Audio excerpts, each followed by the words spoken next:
ओम शांति। आज की मुरली है 26/12/2024। मीठे बच्चे, तुम अभी पढ़ाई पढ़ रहे हो। यह पढ़ाई है पतित से पावन बनने की। तुम्हें यह पढ़ना और पढ़ाना है। आज का प्रश्न है, दुनिया में कौन सा ज्ञान होते हुए भी अज्ञान अंधियारा है?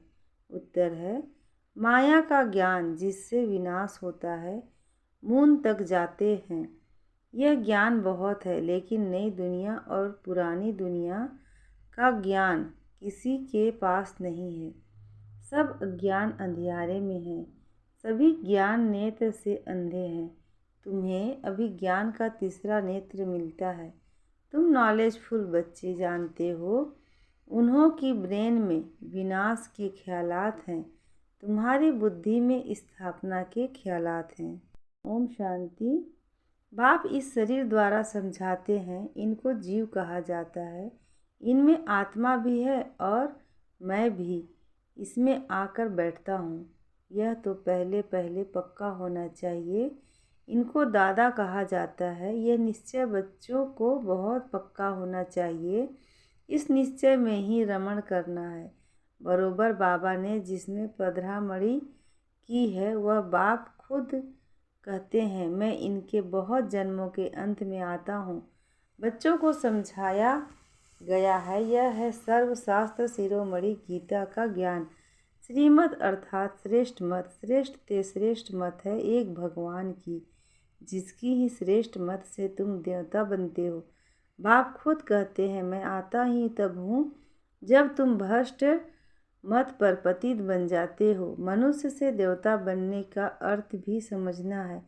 विकारी मनुष्य से निर्विकारी देवता बनाने बाप आते हैं। सतयुग में मनुष्य ही रहते हैं, परंतु देवी गुण वाले। अभी कलयुग में है सभी आसुरी गुण वाले। है सारी मनुष्य सृष्टि, परंतु यह है ईश्वरीय बुद्धि और वह है आसुरी बुद्धि। यहाँ है ज्ञान, वहाँ है भक्ति। ज्ञान और भक्ति अलग अलग होता है। भक्ति में के पुस्तक कितने ढेर के ढेर हैं, ज्ञान का पुस्तक एक है। एक ज्ञान सागर की पुस्तक एक ही होना चाहिए। जो भी धर्म स्थापन करते हैं, उनका पुस्तक भी एक ही होता है, जिसको रिलीजियस बुक कहा जाता है। पहली रिलीजियस बुक है गीता। पहला आदि सनातन देवी देवता धर्म है, न कि हिंदू धर्म। मनुष्य समझते हैं गीता से हिंदू धर्म स्थापन हुआ। गीता का ज्ञान श्री कृष्ण ने दिया।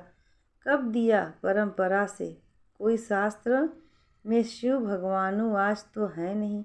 तुम अभी समझते हो, इस गीता ज्ञान द्वारा ही मनुष्य से देवता बने हैं, जो बाप अभी हमें दे रहे हैं। इसको ही भारत का प्राचीन राजयोग कहा जाता है। जिस गीता में ही काम महाशत्रु लिखा हुआ है, इस शत्रु ने ही तुम्हें हार खिलाई है। बाप इस पर ही जीत पहनाकर जगत जीत विश्व का मालिक बनाते हैं। बेहद का बाप बैठ इन द्वारा तुमको पढ़ाते हैं। वह है सभी आत्माओं का बाप। यह फिर है सभी मनुष्य आत्माओं का बेहद का बाप। नाम ही है प्रजापिता ब्रह्मा। तुम किससे पूछ सकते हो कि ब्रह्मा के बाप का नाम क्या है, तो मुझ पड़ेंगे। ब्रह्मा विष्णु शंकर, इन तीनों का बाप कोई होगा ना। ब्रह्मा विष्णु शंकर सूक्ष्म वतन में देवताएं हैं, उनके ऊपर है शिव। बच्चे जानते हैं, शिव बाबा के जो बच्चे आत्माएं हैं, उन्होंने शरीर धारण किया है। वह तो सदैव निराकार परमपिता परमात्मा है। आत्मा ही शरीर द्वारा कहती है परमपिता। कितनी सहज बात है। इनको कहा जाता है अल्फ और बे की पढ़ाई। कौन पढ़ाते हैं? गीता का ज्ञान किसने सुनाया? श्री कृष्ण को तो भगवान कहा नहीं जाता।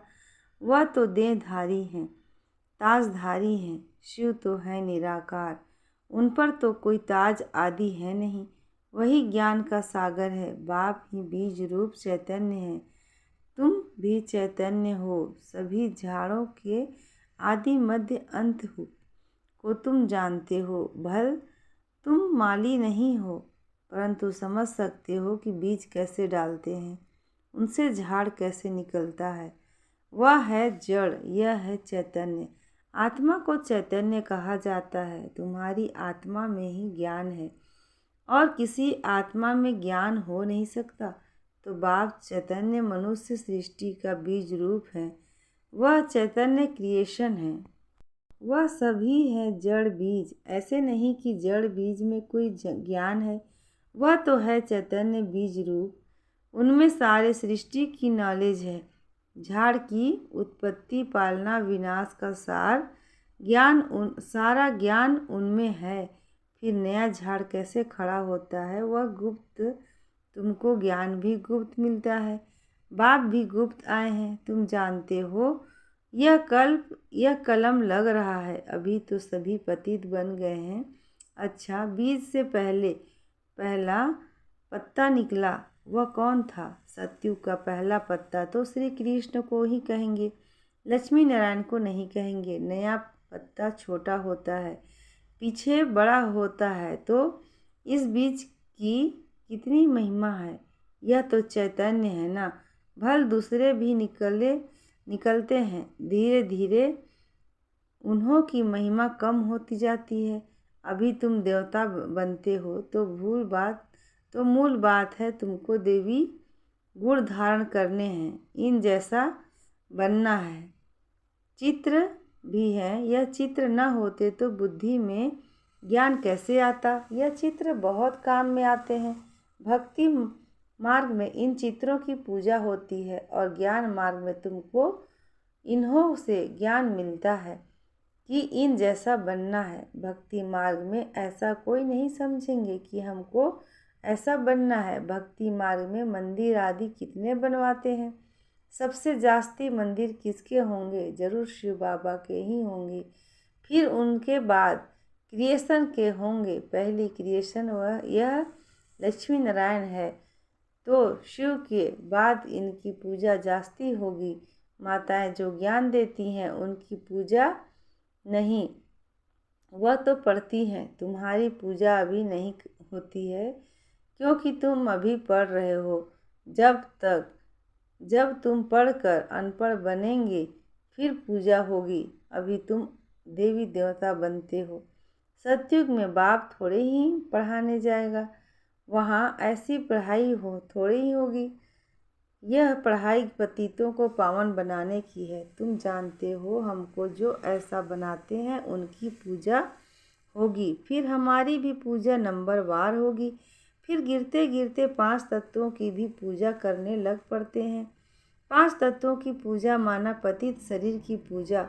यह बुद्धि में है, ज्ञान है कि इन लक्ष्मी नारायण का सारा सृष्टि पर राज्य था। इन देवी देवताओं ने राज्य कैसे और कब पाया यह किसी को पता नहीं है। लाखों वर्ष कह देते हैं। लाखों वर्ष की बात तो किसकी बुद्धि में बैठ ना सके, इसलिए कह देते यह परंपरा से चला आता है। अभी तुम जानते हो देवी देवता धर्म वाले और धर्मों में कन्वर्ट हो गए हैं। जो भारत में है वह अपने को हिंदू कह देते हैं क्योंकि पतित होने कारण देवी देवता कहना शोभता नहीं।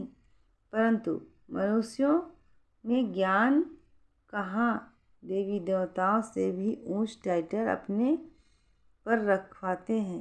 पावन दुनिया देवता की पूजा करते माथा झुकाते हैं, परंतु अपने को पतित समझते थोड़े ही हैं।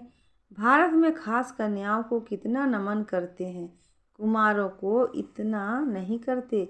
मेल से ज़्यादा फीमेल को नमन करते हैं क्योंकि इस समय ज्ञान अमृत पहले इन माताओं को मिलता है। बाप इनमें प्रवेश करते हैं। यह भी समझते हो यह ब्रह्मा बाबा ज्ञान की बड़ी नदी है। ज्ञान नदी भी है, फिर पुरुष भी है।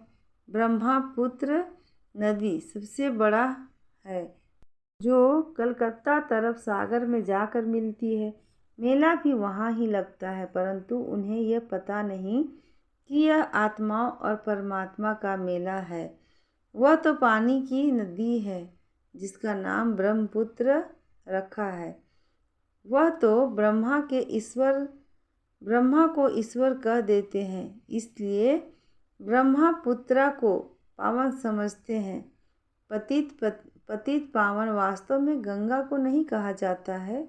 यहाँ सागर और ब्रह्मा नदी का मेल है। बाप कहते हैं यह फीमेल तो नहीं है।